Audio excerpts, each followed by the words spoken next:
You're listening to A Light at the Other Side, where we're sharing stories of resilience, healing, and hope. We share the experiences of adoptees, domestic violence survivors, military veterans, and more, so some episodes may contain potentially triggering accounts of trauma. To fully appreciate the light, we must sometimes peer into the dark.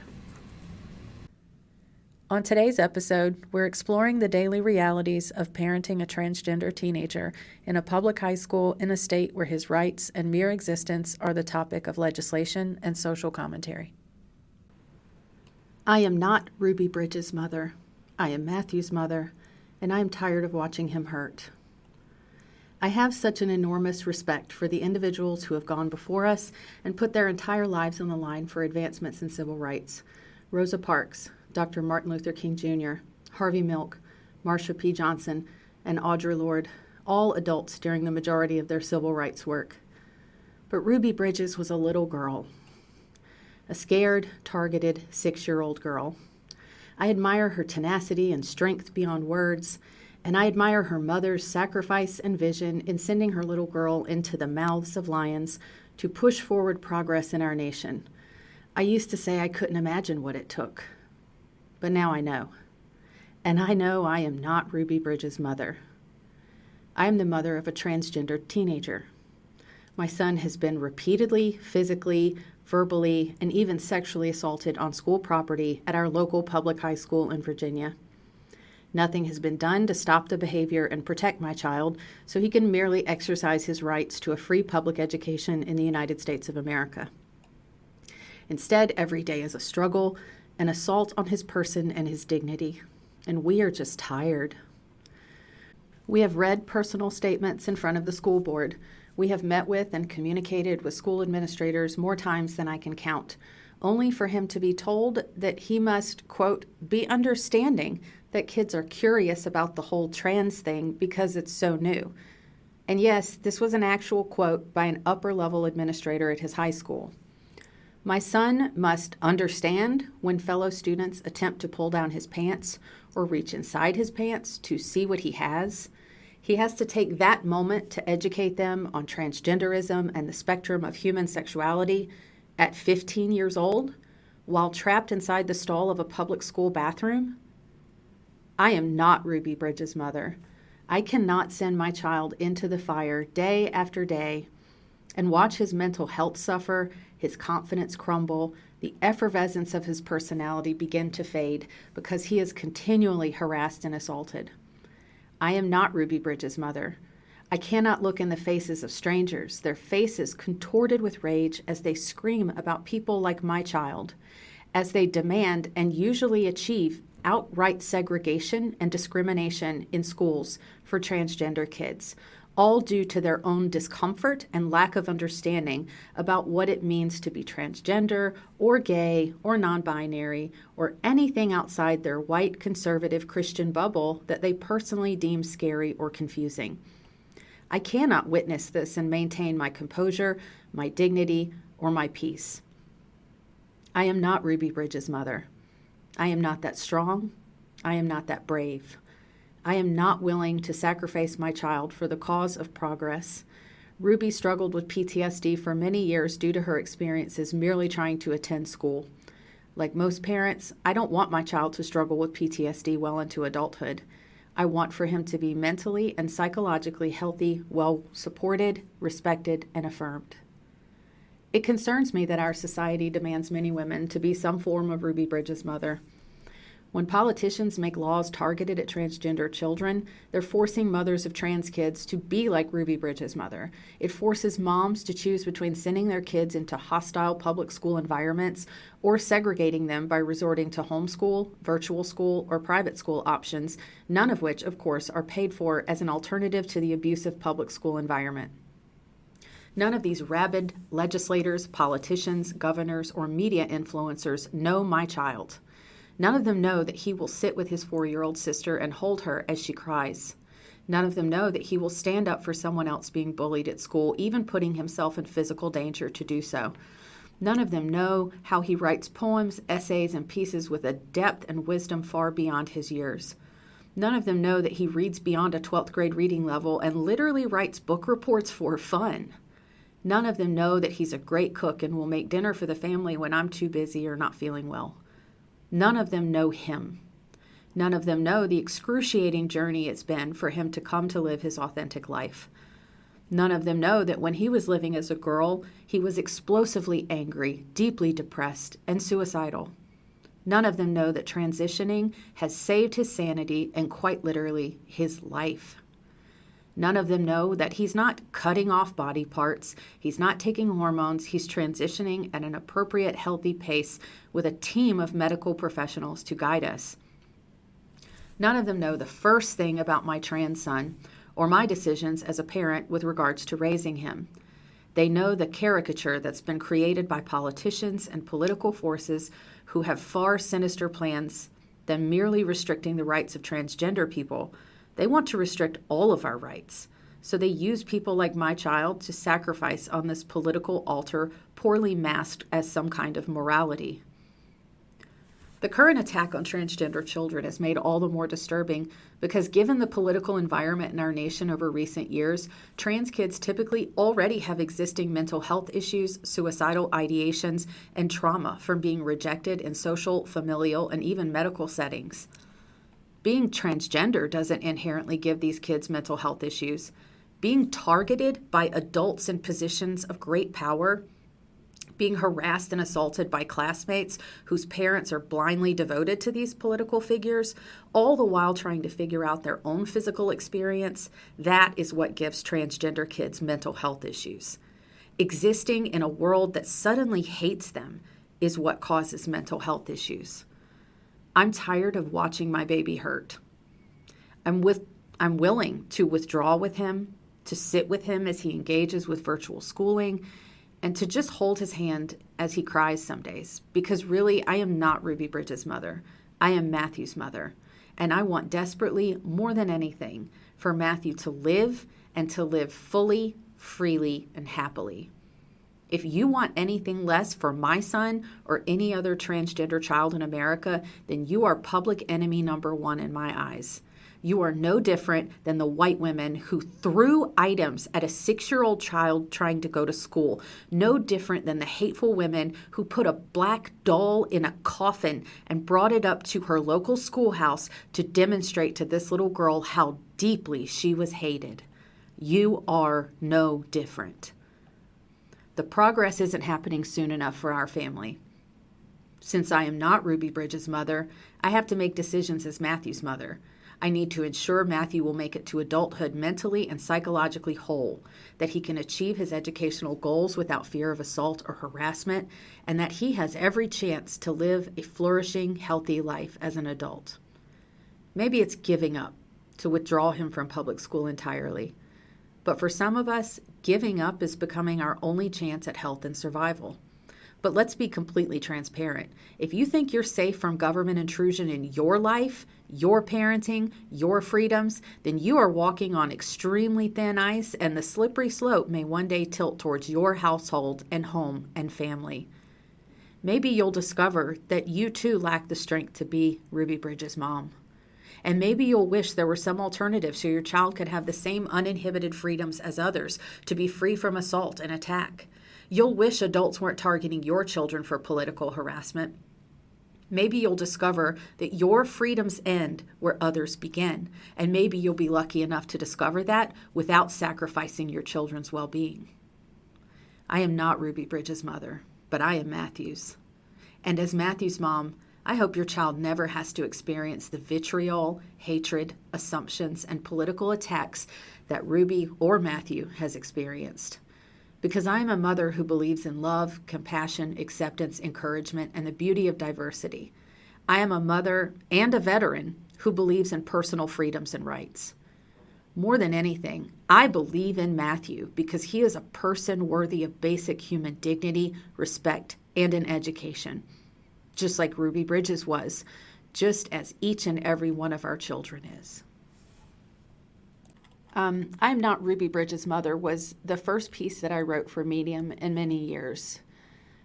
I had spent an entire school year struggling with our local school district.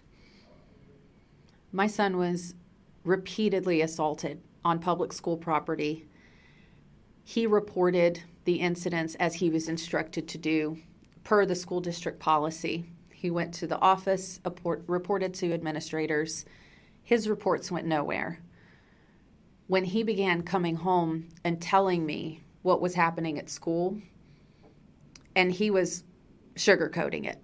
He was not being completely not truthful, but he was not giving me the full scope of what was happening because he was sure that I would withdraw him from school. And my son is an extreme extrovert. He is very bubbly and outgoing, and he wanted to have the same public school experience that he's seen in movies and TV. He wanted to have this experience of going to prom, going to homecoming, going to football games, having friends, hanging out. And he was struggling to even survive day to day mentally in the environment of that school. And all he wanted was to go to school and be an average, normal teenager. So out of his concern that I would immediately withdraw him from school, he was not entirely forthcoming with me about the entirety of what was happening in the school building. In fact, I didn't hear the full detail of some of the assaults until the end of the school year when we were meeting with district investigators, which didn't happen, by the way, until June, until after the completion of the entire school year. We were able to go meet with district investigators to discuss the incidents that happened within that school and the administration's response. After the district investigation, we still have gotten no follow-up. Because of all the instances of violence, harassment, and even sexual assault that happened on those public school grounds, I could not, in good faith, send my son back. So we mutually made the decision for him to begin going to virtual school, which academically he's done fine with, but socially he is excluded. His friends have done dress-up days at school. They send him pictures.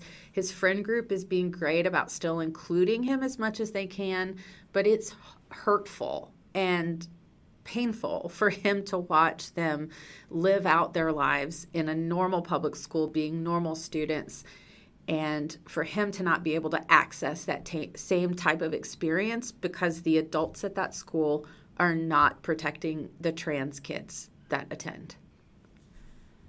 So I went into writing this piece after a full school year of very frustrating experiences, after speaking in front of the school board and every one of the school board members looking bored, disinterested, really just ready to go home because the public comment was at the end of the meeting. And I can't tell you how frustrating it is to be expressing incidents, to be detailing incidents of physical and sexual assault that happened to your child and facing a panel of a dozen people that look bored, that don't register any type of emotional response. The only response that we received that evening was from the student delegate, an 18-year-old high school senior who was the student delegate to the school board, who came up to us after the meeting, expressed an apology, gave her phone number and Instagram handle to my son, and said, if you need anything, let me know. An 18-year-old child had the wherewithal, the compassion to address that evening what we had disclosed to the school board. None of the adults in that room that sat on the school board addressed us whatsoever in any capacity. Other adults in the room who heard our statements, because I made a statement and my son made a statement, other adults in the room were horrified and came up and spoke to us afterward. One of which was a pediatrician who has treated kids with gender dysphoria, and she was so supportive of us so supportive. But the people who make the decisions and the people who are in positions of authority in this school district did nothing. Absolutely nothing. A district investigation was started the week after school ended and 2 weeks after that last school board meeting. And I believe it was initiated more because I mentioned that we could potentially be speaking with the ACLU regarding my son's treatment. And it was only after sort of a thin threat of legal action did the Norfolk School Board decide to do an internal investigation, assigned internal investigators to this issue, and brought us in, asked us everything that happened through the school year. That's when Matthew disclosed even more incidents that I wasn't even aware of and detailed them for the investigators. That was in June, and this is now October 6th of 2023. We've never heard another word from the Norfolk School District. We've withdrawn my son. He now goes to virtual school, which again, like I said, has its own host of issues. But when I went into writing this piece, I was in pain, he was in pain, and I was enormously frustrated that as a military veteran, that I gave years of my life in service to this country to quote unquote protect the freedom and defend the freedom of all Americans, to then be in a position where my own child was not being offered the same freedoms and protections afforded to other children, and that we are being faced with decisions on how to further his education in a way that's safe, in a way that doesn't put him in imminent danger of physical harm. I encourage you to read not only this piece on Medium, but several organizations and publications, including the publication under which I published this story, Pink Hair and Pronouns. Pink Hair and Pronouns is a publication that exists to amplify the voices of parents of gender nonconforming children. We are not groomers. We are not pedophiles. We are not disfiguring our children. We are parents loving our children, loving them unconditionally. And I believe at the very heart of it, this is what hits with me. Coming from an evangelical Christian background, coming from a background where we are told that our God loves us and our parents love us, but there are so many conditions to that affection. Coming out of that, I wanted to give my children an environment at home where they are loved and accepted unconditionally. And I foolishly believed that we as a society were all moving in that direction, that we were going to love children unconditionally.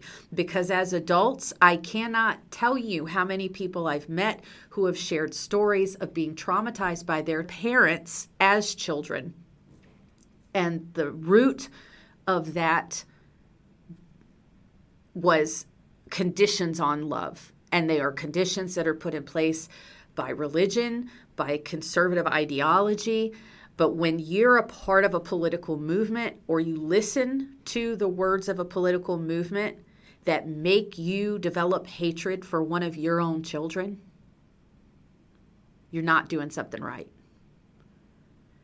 I encourage everyone who has questions about what it is to raise a transgender child to do research and to read the words and accounts of parents who are raising trans kids in this environment. And you have to ask yourself why a parent would persist in getting medical treatment for their child in an environment like this, where they know that they and their child will be targeted for harassment. What would make thousands and thousands of parents continue to seek out gender-affirming care for their children, to continue to support their child through a transition, if those parents don't fundamentally and fervently believe that they are doing what's best to support their child's holistic well-being? That is physical, that is mental, that is emotional. Why would an entire swath of the population put our children and ourselves on the chopping block for harassment, assault, judgment, if we weren't doing what we believed was best for our kids? I encourage you to get out of your box. I encourage you to read words written by the parents of trans kids, to take them deeply into consideration, to consider a world in which all children can be loved without condition, in a world in which all children can attend their local school without fear of violence. And in attending their local public school, they can entrust that the adults within that building, the adults who are being paid to teach them, to keep them safe, and to run an orderly school, are doing just that, and that they have the best interest of each and every child in the building in mind, and they don't engage in intentional exclusionary practices which overlook the abuse and mistreatment of transgender kids, of any LGBT kids that are within their care. I'm not Ruby Bridges' mother. I can't imagine what it took for that woman to watch her child walk through those people day after day after day and watch with her own eyes as her child was so viciously verbally assaulted and even physically assaulted as grown adults threw items at this 6-year-old child. I also cannot fathom being the women on the other side. I can't fathom throwing something at a 6-year-old child. I can't fathom bringing a baby doll in a coffin and displaying it to a 6-year-old child while calling her a slur. I can't wrap my brain around it. I can't wrap my brain around anyone who supports and uplifts that kind of behavior and who condones it at all. I want to believe that the future is better. I want to believe that in the future, we can all band together to raise children in a holistically healthy environment in which they are individually loved, nurtured, protected, and edified by the presence of the public school system. But that is not what's happening today in America at all. All nature of LGBT kids are being targeted, harassed, assaulted, and they are doing all of that without the protection of the adults in their public school building who are either turning a blind eye or outright blaming them for their own abuse. I deeply encourage you to not just read my piece. Hop on Medium, head over to Pink Hair and Pronouns, and take into account all the words of all the parents who have written there. I deeply encourage you to stop. Stop with the political rhetoric. Stop repeating catchphrases that you've heard. Stop repeating words like groomer and pedophile to describe any LGBT individual or any parent of an LGBT child who is simply trying to love their child unconditionally and raise them the best way they know how in an extremely turbulent environment. I appreciate everyone who's come on to Medium and supported my work. I've really been blown away by the sheer amount of support that I've gotten. And I encourage you to continue to follow me as well as all the other extraordinarily talented writers on Medium. Aside from the topic of my piece that I've read today, the topic of freelance writing and its state in our current society is always top of my mind. It's difficult. It's really difficult to be a freelance writer. It's difficult to not only find the time to write and write quality works. It's difficult to compete in a world that's day by day becoming increasingly infiltrated by AI. I write nothing with AI. Nothing I write is assisted or supplemented by any sort of artificial technology. What you read is my words, 100%. So I encourage you to also look at where you're receiving your information. Who are you supporting? Are you supporting actual human writers who are developing content and writing content from our very hearts, from our life experiences? Because we're sharing what no AI ever could. Sharing our lived experiences is what makes our voices so unique as freelance writers. AI does not have personal experiences to draw from. AI can never write or express the experience of humanity. So I encourage you to not only support me, but go on Medium. $5 a month gets you access to thousands of excellent writers that are writing from the heart. And if you want to tap in to humanity, if you want to tap in to the emotional core of what's going on in America right now, that's where you find it. You find it in content creators who are writing from the heart, who are writing authentically, or creating videos, whatever their medium is. Support human creators. And yes, you do have to pay for that. Medium is $5 a month. $5 a month. I can't even get my order at Starbucks for $5, but maybe I'm just bougie. But I can't stress enough how important it is to support human creators, whether you do that on a site like Medium that is more the written word, if you support video creators on Patreon or YouTube even. I just encourage you to seek out humans, speaking with human voices. This is the biggest way that we're going to combat AI, is humans seeking out human voices. In that vein, thank you for listening. Thank you for reading, and I hope you'll tune in again.